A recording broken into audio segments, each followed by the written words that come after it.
Assalamualaikum warahmatullahi wabarakatuh. Kembali bertemu dengan saya Rahman. Sekarang kita akan studi kasus Excel lagi nih. Kebetulan kemarin ada sahabat saya, dia sedang melakukan penelitian untuk karya tulis ilmiahnya. Jadi dia menyebarkan kuesioner kepada para pegawai di tempat dia bekerja dan diisi ke dalam sebuah form yang difasilitasi oleh Google, yaitu Google Form. Nah, kemudian di sini kita bisa lihat ada 58 responden. Jadi total dari pengisi kuesioner itu ada 58 orang. Jadi di sini ada jawaban dalam bentuk spreadsheet. Jadi si Google Form menggenerate semua jawaban dan dikumpulkan dalam sebuah spreadsheet. Kita lihat spreadsheetnya. Oke. Nah, kita lihat untuk data dari isian si Google Form tersebut. Oke, ada timestamp, waktu dimana si kuesioner itu di input, kemudian ada umur, jenis kelamin, dan yang paling kanan ada nama lengkap dan lama dia bekerja. Oke, kita download aja dulu filenya untuk kita olah di Excel ya.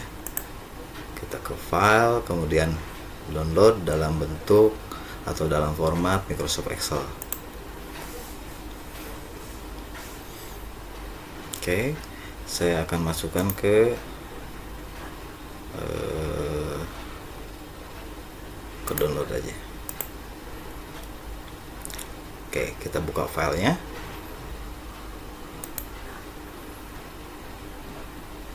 Di sini saya menggunakan Microsoft Excel atau Office-nya versi 365. Pada Excel nanti ada fitur filter yang dimana di versi 2019 itu tidak ada. Jadi untuk mengolah datanya, kalau saya lihat ini kita bisa menampilkan dalam bentuk filter karena request dari sahabat saya itu nanti jadi ada 3 buah variabel: kepemimpinan, motivasi, sama kinerja. Jadi semua pertanyaan dia akan dimasukkan ke kategorinya. Kemudian dalam kategori itu kita bisa lihat jumlah pertanyaan yang ada. Misalkan di kategori kepemimpinan ada beberapa pertanyaan. Kita lihat hasil kuesionernya, yang sangat setuju berapa orang, yang setuju berapa orang, yang ragu-ragu berapa orang, tidak setuju berapa orang, dan sangat tidak setuju berapa orang. Oke, kita mulai pengerjaannya. Oke, saya lihat dulu datanya. Oke, di sini ada timestamp, umur saat ini. Enaknya kita copy aja. Di sini kita copy sheet, move or copy. Checklistnya kita aktifkan untuk create copy, move to end untuk di akhir akhir sheet. Oke, di sini data mentah. Oke, timestamp saya tidak butuh karena yang dimunculkan hanya pertanyaan sama jumlah isian yang untuk setuju berapa orang, dan kategori-kategorinya muncul semuanya gitu. Di sini tadi kita lihat ada nama sama masa kerja. Kita pindahkan saja ke bagian depan, klik kanan, cut, dan kita geser ke paling depan, kita pindahkan ke sini, insert cut cell. Oke, umur kita pindahkan ke bagian depan, insert cut cell, kemudian jenis kelamin juga kita pindahkan ke bagian depan,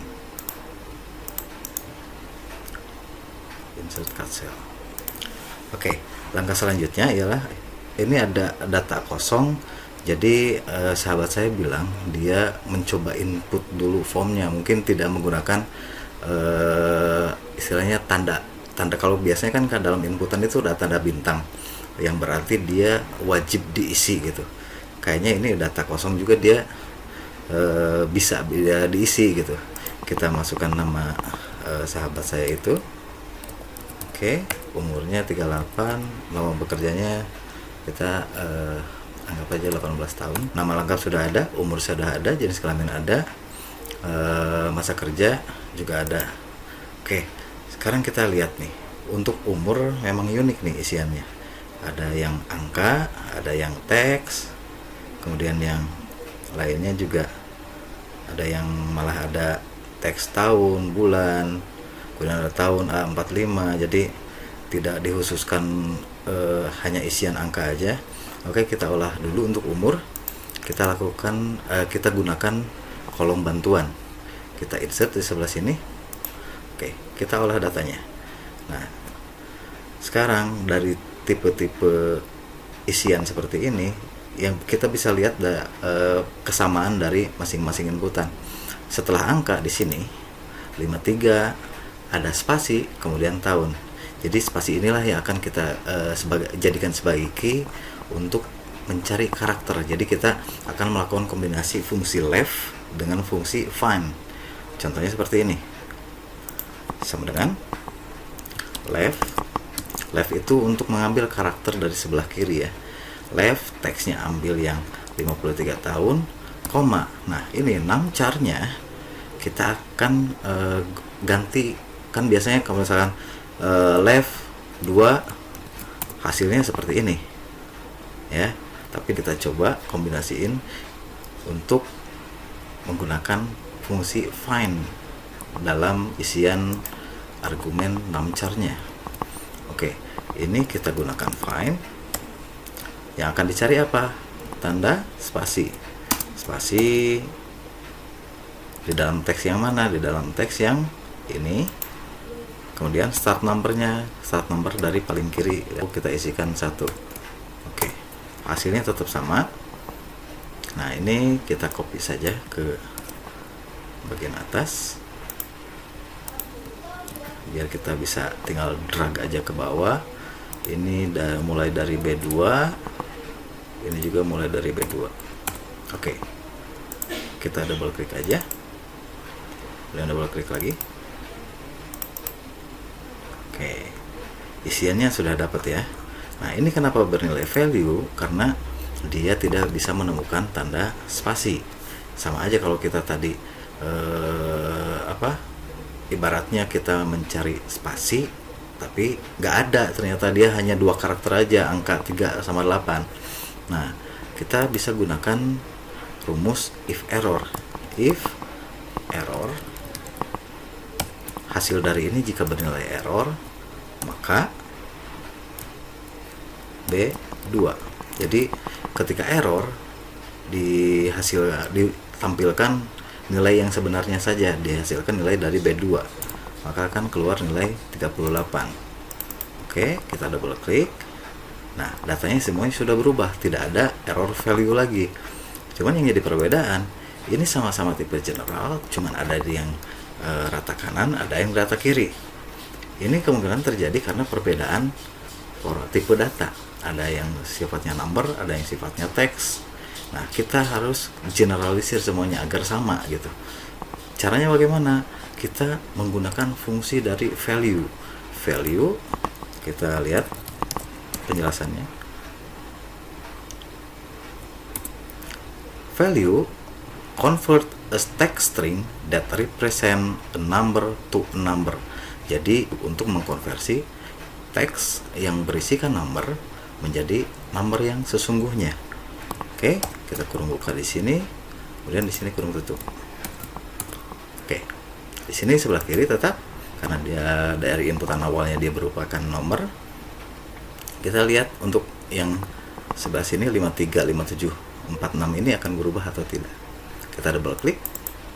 Nah, rata kanan semua kan? Nah, ini berarti semua value yang ada pada kolom ini, pada kolom bantu ini semuanya bertipe number yang sesungguhnya. Oke, sebelum kita copy, kita olah dulu yang ini nih. Karena nanti kita kalau sudah selesai kita akan copy ke kolom yang kita olah menjadi sebuah value yang sesungguhnya. Oke, sekarang di berapa lama Anda bekerja pada instansi ini atau masa kerja, kita juga bisa melihat ada tipe data yang berbeda-beda, ada number, ada string atau teks gitu. Ada yang menggunakan spasi seperti ini atau enggak. ada yang menggunakan spasi, ada yang merapat seperti ini. Nah, sekarang yang harus kita lakukan adalah memberikan spasi dulu biar kita bisa menggunakan cara yang seperti tadi. Seperti ini kan 8T atau 8 tahun tanpa spasi. Kita berikan spasi ya, jadi menjadi 8 spasi tahun. Caranya bagaimana? Kita blok aja sampai ke paling bawah. Kemudian pencet Ctrl F.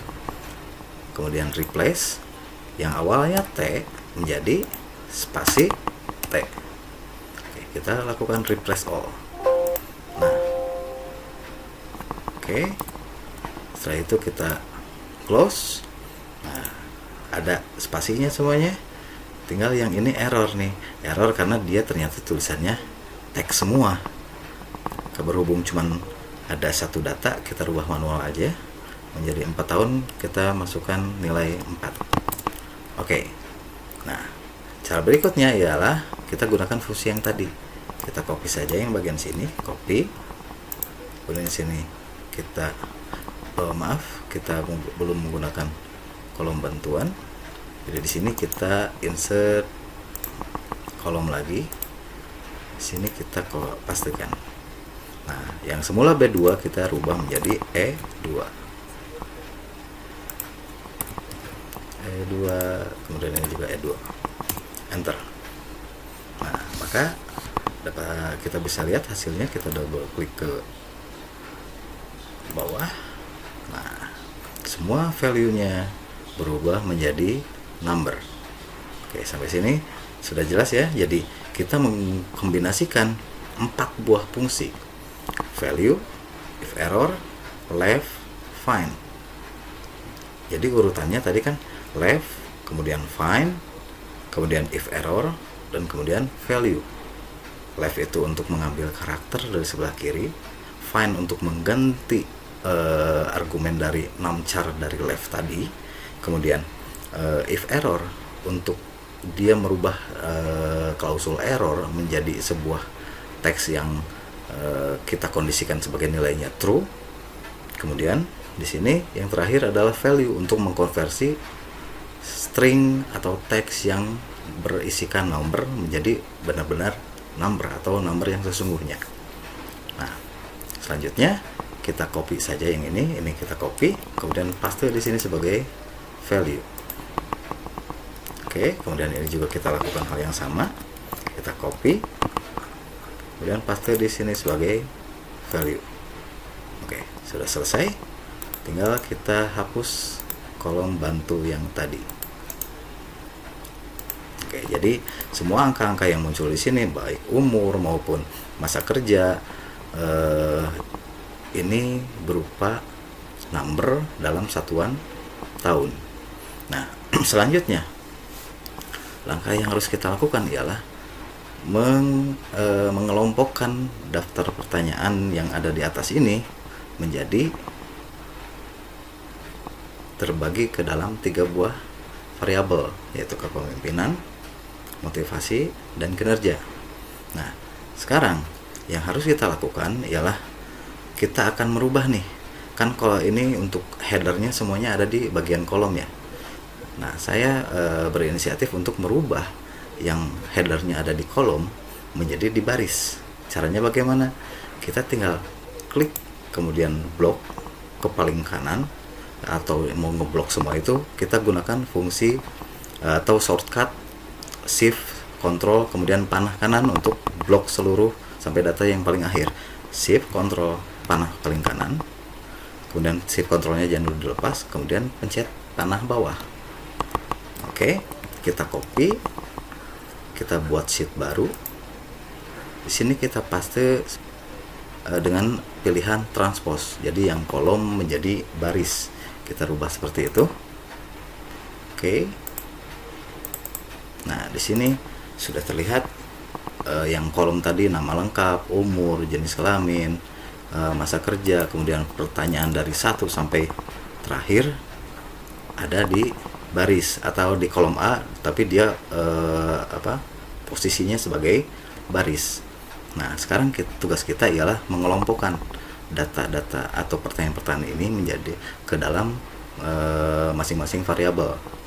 Oke, kita untuk mencantumkan variabel kita lakukan insert column. Nah, jadi nanti si variabelnya ada di sini. Saya isi dulu variabelnya.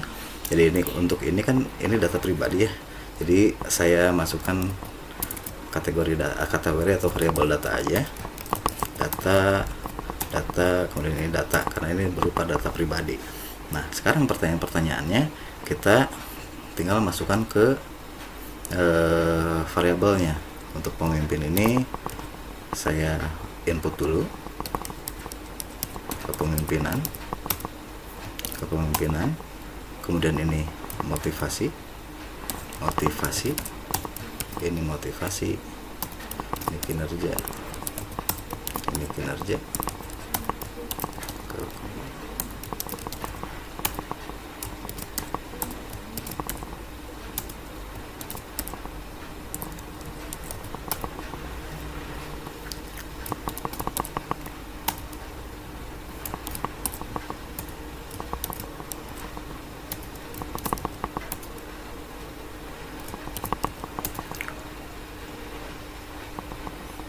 saya menganggap motivasi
Oke.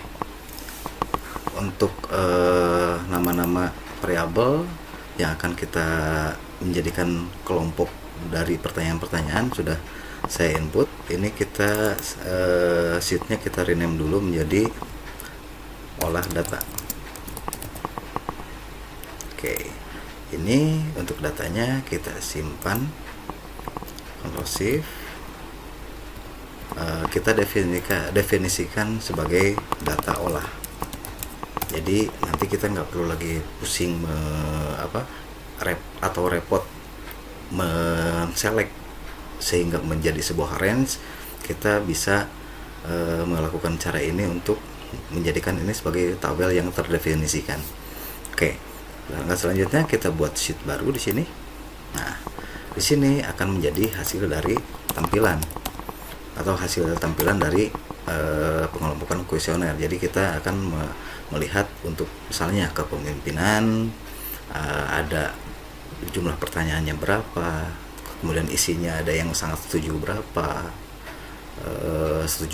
ragu-ragu, tidak setuju, kemudian sangat tidak setuju ada berapa, kita akan tampilkan di sheet ini. Oke, sekarang kita akan masukkan yang pertama ialah kategori.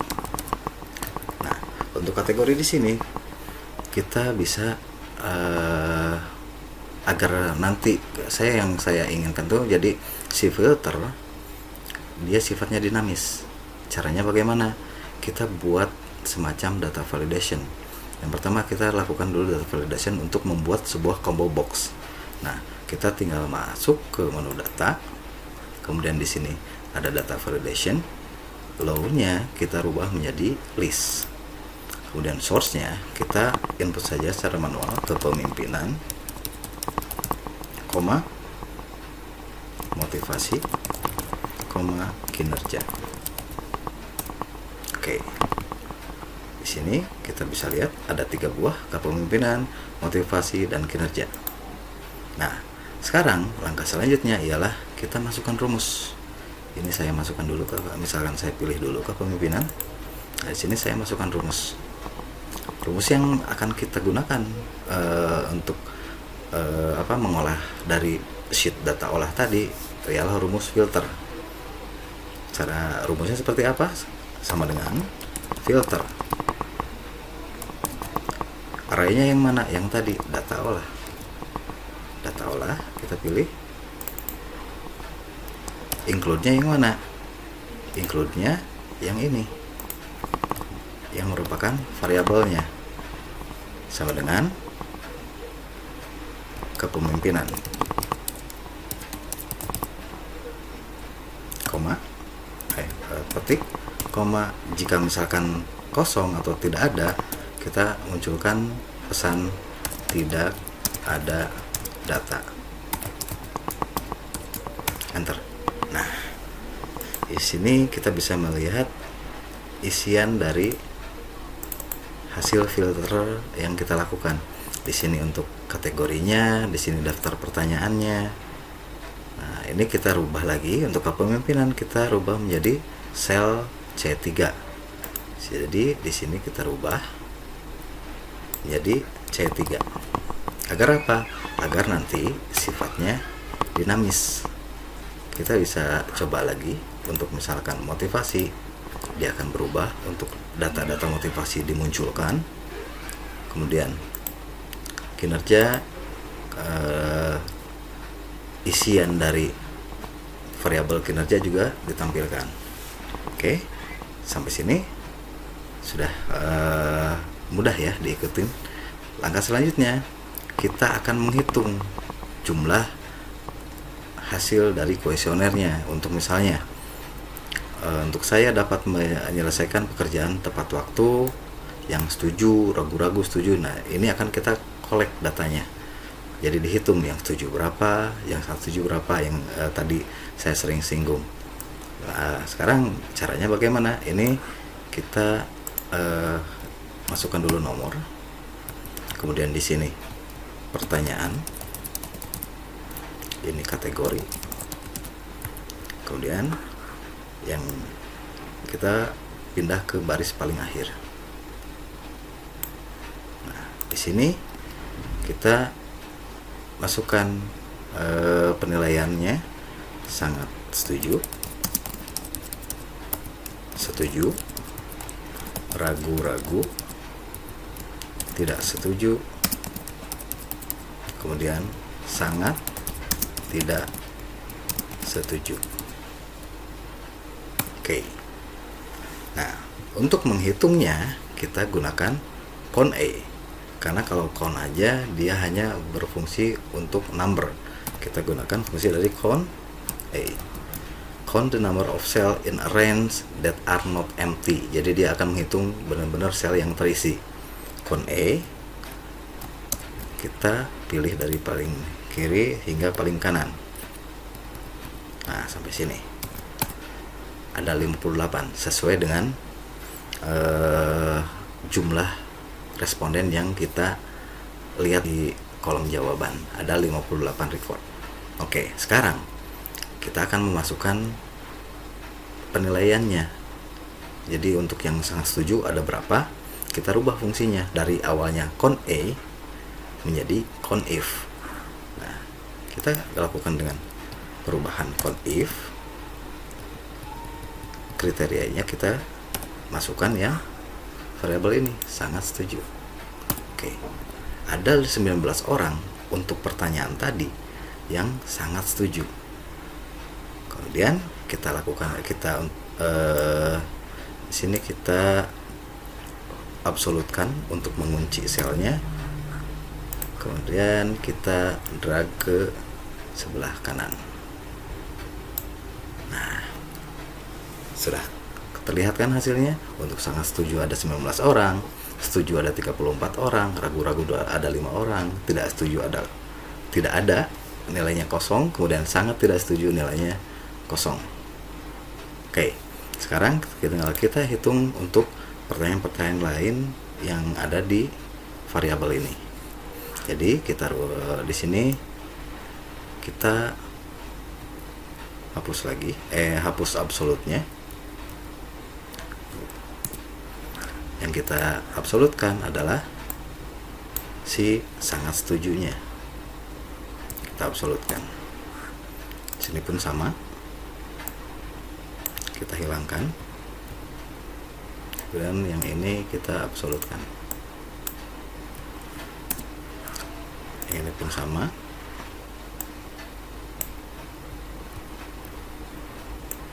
dan ini kita absolutkan. Dan yang ini, maaf ini nggak keblok,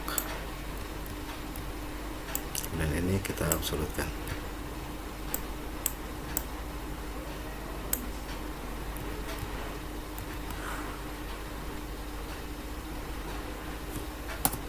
Dan yang ini kita lakukan hal yang sama.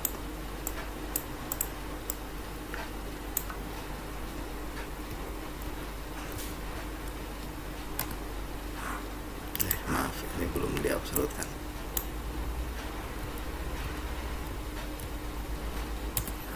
Nah,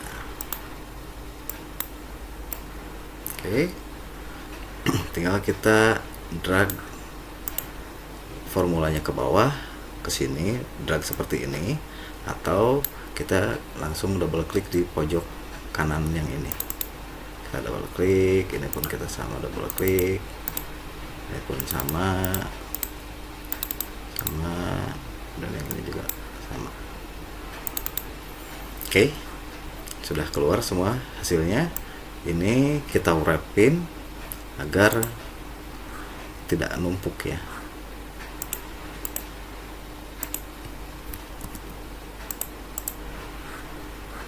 Oke, ini pun sama, kita lakukan hal yang sama. B12. Oke. Nah, sini kalau bisa kita lihat hasilnya untuk kinerja variabel seperti ini, hasilnya seperti ini, kemudian motivasi, kemudian kepemimpinan. Oke, udah ada datanya semuanya. Sekarang kita tinggal melakukan penomoran otomatis. Penomoran otomatisnya bagaimana? Kita gunakan fungsi dari sequence, sama dengan sequence row-nya berapa. Jumlah row-nya kan tergantung dari jumlah si pertanyaan. Jadi jumlah pertanyaan bagaimana? Kita lakukan aja count E dari sini sampai sini, kemudian kolomnya 1, startnya 1, stepnya 1, enter, maka akan keluar nomornya. Jadi kalau misalnya kita rubah ini menjadi kepemimpinan, dia akan berubah juga 1 sampai 15. Jadi dia si sequence ini akan menghitung jumlah pertanyaan yang muncul atau data yang muncul. Jadi kita nggak perlu repot-repot lagi 1 sampai 5 atau 1 sampai 15 tuh kita input manual. Jadi dengan sequence ini penomoran sudah otomatis terisi. Dia menyesuaikan dengan jumlah dari si pertanyaannya. Oke. Nah, sini datanya udah keluar. Untuk melihat hasilnya secara langsung biar nggak terlalu jauh, kita tinggal lakukan hide di sebelah sini. Nah,